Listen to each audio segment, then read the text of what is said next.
아브라함은 바랄 수 없는 중에 바랐다. 그리고 믿었다 하는 말씀으로 시작합니다. 내 후손이 하늘의 별과 같이 바닷가의 모래같이 많아질 것이라는 약속이었습니다. 하나님 그렇게 말씀을 하셨지만은 그 상황은 정반대였습니다. 믿을 만한 근거가 아무것도 없었습니다. 왜냐하면 그의 몸이 100살이 되었고 고령으로 아이를 낳을 그런 환경이 안 되었습니다. 그 아내 역시도 이렇게 살아도 아이를 임신할 가망이 전혀 없었습니다. 하나님의 이 말씀을 도대체 우리가 무슨 근거로 믿을 것인가 하는 겁니다.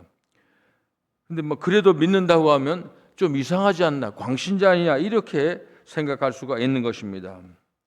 광신자는 믿는 대로 되지 않고 그래서 또 비정상적인 신앙생활하고 그리고 자신과 주위 사람을 아주 고통스럽게 하는 겁니다. 그러나 아브라함은 하나님의 말씀을 의심하지 않고 오히려 더 믿음이 강해져서 하나님께 영광을 돌렸다 하는 겁니다.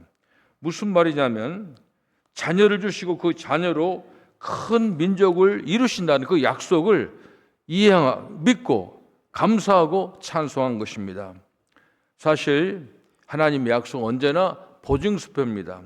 하나님 말씀 현찰과 똑같습니다. 그렇지만은 하나님 말씀은 대략 보면은 좀 그 시간이 좀 우리가 볼 때는 굉장히 시간이 좀 걸려요. 그런데 하나님 볼 때는 그렇지 않습니다. 우리에게는 기다리는 시간이 1000년 같다고 하지만은 하나님은 그걸 하루처럼 생각하십니다. 그러나 지나고 오면 누구에게나 그 약속을 믿고 소망 중에 있는 사람은 1000년을 하루처럼 기다린다고 하는 겁니다. 수십 년의 긴 세월도 기억에는 하루에 지나지 않는 것입니다. 하나님에게는 1000년도 하루와 같은 것입니다. 그렇다면 우리는 약속을 믿음으로 이미 이루어진 것으로 인정하고 미리 감사하는 그런 훈련을 해야 됩니다. 하나님은 분명히 약속대로 하실 것이다 하는 것을 믿고 감사하는 그런 훈련을 해야 되는 겁니다. 이 믿음을 하나님은 의로 여기시는 겁니다. 이것을 하나님께서는 정의 그런 개념이 아니라 그것을 아주 아름답고 귀하게 여긴다고 하는 겁니다. 그래서 다시 말하면 이것은 하나님의 수준의 의를 입혀서 하나님의 수준으로 영광을 받으시고 우리에게 복을 주신다 하는 겁니다. 그러므로 우리가 할 일은 약속을 믿게 도와달라고 기도해야 됩니다. 항상 우리는 기도할 때 하나님의 모든 약속보다는 상황을 보고 의심하고 이거 이루어지지 않을까 그렇게 걱정합니다. 그런데 그러기보다는 우리는 기도할 때 하나님 약속 믿고 굳게 설 수 있도록 좀 도와주세요. 믿음 주세요. 이렇게 우리가 하나님께 기도해야 되는 겁니다. 그리고 그 약속을 믿고 하나님께 감사하고 찬송을 하는 겁니다. 이상하게도 하나님의 영은 하나님의 뜻대로 하는 기도는 꼭 응답해 주시는 것을 우리가 경험할 수 있습니다. 그리고 우리에게 흔들리지 않는 믿음을 주시는 것입니다. 그래서 아브라함이 경험했던 것처럼 기적을 경험하게 만들어 주시는 것입니다. 그 뒤에 부분은 그렇습니다. 하나님께서는 아브라함을 선택해서 말도 못할 정도로 축복을 주셨습니다. 진짜 아브라함은 믿음의 조상으로 그리고 정말 평범한 노인, 우리와 똑같은 사람인데 믿음의 조상으로 본받고 따라가야 할 영웅으로 하나님께서는 키우셨습니다. 그래서 도저히 상상하지 못할 삶을 향해 도전하게 하시고 모든 사람을 위해서 그리고 영광의 존재로 우뚝 서게 됐습니다. 아브라함은 우리만 믿음의 조상이 아니에요. 제일 먼저 유대인은 이제 믿음의 조상, 그리고 또 아랍 사람들도 그리고 이 세계의 모든 사람들이 크리스찬들에게 특별히 존경받는 인물로 누가 세웠느냐? 하나님이 세웠습니다. 그러면 아브라함만 그러고 마는 것인가? 그게 아닙니다. 아브라함만 믿음의 조상을 세우고 아브라함만 훌륭하게 만드신가? 그게 아니라는 겁니다. 유대인들은 아브라함보다 높을 수가 없어요. 하여간 아무리 올라가도 아브라함을 넘을 수가 없어요. 그러나 우리 크리스찬들은 얼마든지 아브라함 이상의 복을 받을 수 있다고 하는 겁니다. 여기 분명한 말씀이 있습니다. 저를 의로 여기고 영광을 씌우신 것은 아브라함 한 사람만을 위한 것이 아니라는 겁니다. 의로 여기심을 받을 우리 믿는 사람을 위해서, 아브라함 같은 그런 믿음을 가진 사람들은 아브라함 같이 그렇게 하나님께서 복을 주시고 높이 세워주시고 아브라함 이상으로 세워준다고 하는 겁니다. 누구든지 아브라함처럼 하나님의 특별한 존재로 기적을 맛보고 하나님의 친구로 엄청난 능력과 기쁨으로 살 수 있다고 하는 겁니다. 아브라함 그 이상의 존재가 된다고 하는 겁니다. 그러니까 우리가 더 아브라함보다도 더 조건이 좋습니다. 입장이 훨씬 좋습니다. 조건이 상승되었습니다. 하나님은 인간의 구원 계획을 위해서 하나님께서 창세기 보면 벌써 창세기 처음부터 인간을 구원하시려고는 계획을 가지고 있어요. 아담과 이브가 타락하니까 제일 먼저 하신 일이 뭡니까? 그들이 자기의 벌거벗은 수치를 가리기 위해서 나뭇잎을 만들어서 그 옷을 만들려고 하니까 그게 안 되니까 하나님이 제일 먼저 하신 게 뭐냐면 숫양을 잡아서 이제 가죽옷을 입혔다는 겁니다. 그게 바로 하나님의 구원의 사역이 시작되는 겁니다. 자식을 가장 잘하는 사람은 부모예요. 우리 아이들하고 살아보면 그러잖아요. 이상하게 내 속으로 나나시게 잘할 수, 부모가 잘할 수 있잖아요.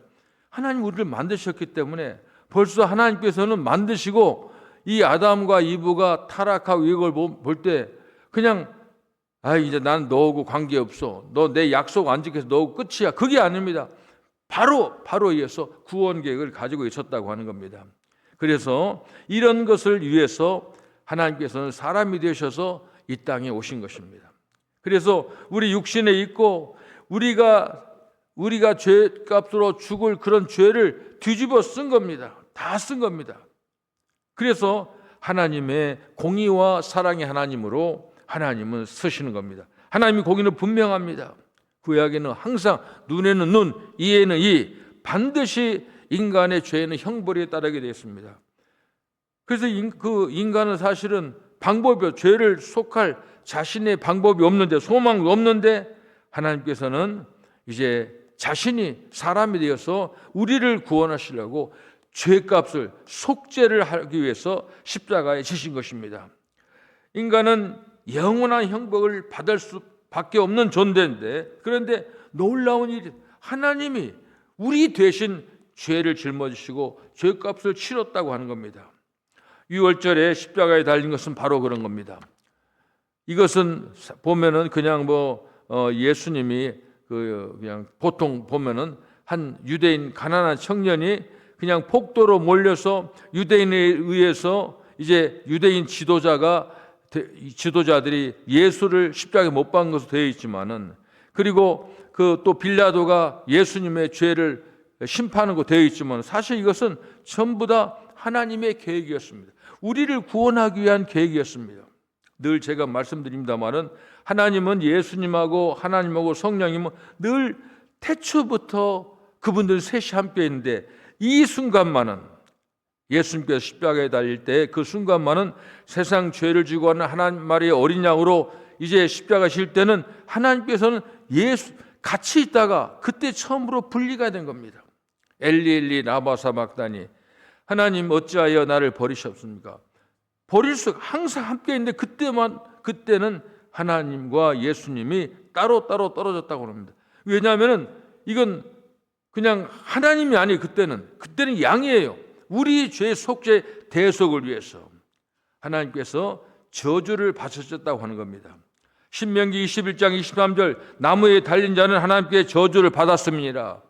우리 때문에 저주를 받은 겁니다. 이로써 하나님의 공의가 이루어진 것입니다. 이제 하나님은 이 십자가에 동참하는 사람들과 연합할 수 있게 되었습니다. 이제는 죄로 인해서 인간과 교제할 수 없고 불편한 관계가 있었는데, 이제는 우리와 교제하고 함께할 수가 있습니다. 이 둘 사이를 연결한 것은 바로 십자가요, 또 예수님께서 그 하나님과 우리의 벽을 막힌 담을 헐어버렸습니다. 그래서 그분은 우리의 화평이시라, 그분께서 둘을 하나로 만드사 우리 사이의 중간벽을 허무시고, 에베소서에 있는 말씀입니다. 이 구원은 인간의 행위나 노력으로 이루어진 것이 절대로 아닙니다. 이 구원은 오직 예수님의 보혈로서 이루어졌다 하는 겁니다. 이 구원은 오직 예수님께서 우리에게 하신 일을 믿음으로, 예수님과 우리가 십자가에 못 박힘으로, 그래서 우리가 하나됨으로 하나님의 구원의 역사는 이루어진 것입니다. 내가 그리스도와 함께 십자가에 못 박혔노라. 그런데 이제는 내가 사는 것이 아니다. 내 안에 예수께서 사시는 것이라. 나는 지금 내가 육체 안에서 사는 삶을 나를 사랑하사 나를 위해 자신을 주신 하나님의 아들을 믿음으로 사노라. 갈라디아서 2장 20절입니다. 나는 이제 죄와 상관없는 사람이 되었습니다. 왜냐하면 예수님께서 십자가에서 우리가 지은 죄를 다 사하셨기 때문에 그렇습니다. 이제는 죄와 상관이 없습니다. 예수님께서 우리 죄를 제거하려고 나타나신 것을 너희가 알거니와 그분 안에는 죄가 없느니라. 누구든지 그분 안에 거하는 자는 죄를 짓지 아니하나니 누구든지 죄를 짓는 자는 그분을 보지 못하였고 알지도 못하였느니라. 우리는 믿음의 조상 아브라함보다 훨씬 좋은 위치에서 아브라함하고 하나님하고 친구 이상으로 이제는 하나님과 직접 교제하게 됐습니다. 하나님의 아들 예수님께서 세상에 오셔서 나를 위해 죽으심으로 그 일이 가능하게 되었습니다. 유대인들은 감히 상상도 못할 일입니다. 아브라함은 하나님의 은혜로 믿음을 갖게 되었습니다. 하나님이 선택하시고 성령의 감동을 주시지 않는다면 어떻게 그런 일을 있을 수가 있겠습니까? 그의 자랑이 아니라 하나님의 은혜입니다. 하나님이 믿게 하시고 하나님이 의롭게 하셨습니다. 그러니까 의롭게 하시고 복을 주시는 분은 하나님이십니다. 그러나 이제 우리는 더 나은 상황이 되었습니다. 바울이 로마에서 주장하는 것은 아브라함보다도 더 좋은 위치에 있어요. 하나님과 교제하기가. 하나님 자신 직접 오셔서 우리 죄를 대신해서 죽으시고 아브라함을 위해서는 그 이삭을 백세에 바칠 때 수양을 바쳤지만 이제는 우리 죄를 위해서는 예수님 직접 한 마리 어린 양이 되어서 우리를 위해서 십자가에 죽으셨다고 하는 겁니다.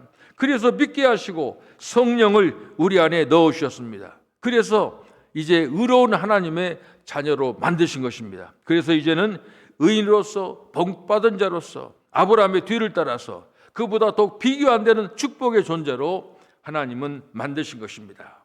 아멘. 기도하겠습니다. 하나님, 저희들을 구원해 주시기 위해서 사람이 되시고 한 마리의 어린 양이 되셨습니다. 아브라함도 믿음의 조상으로 하나님께 의로 인정받고 복을 받았지만 우리는 예수님 직접 속죄양이 되어서 갈보리 언덕에서 살과 피를 찢으시고 우리를 위해서 희생하신 하나님이 그 우리를 위해서 하신 일을 생각하면 너무너무 감사합니다.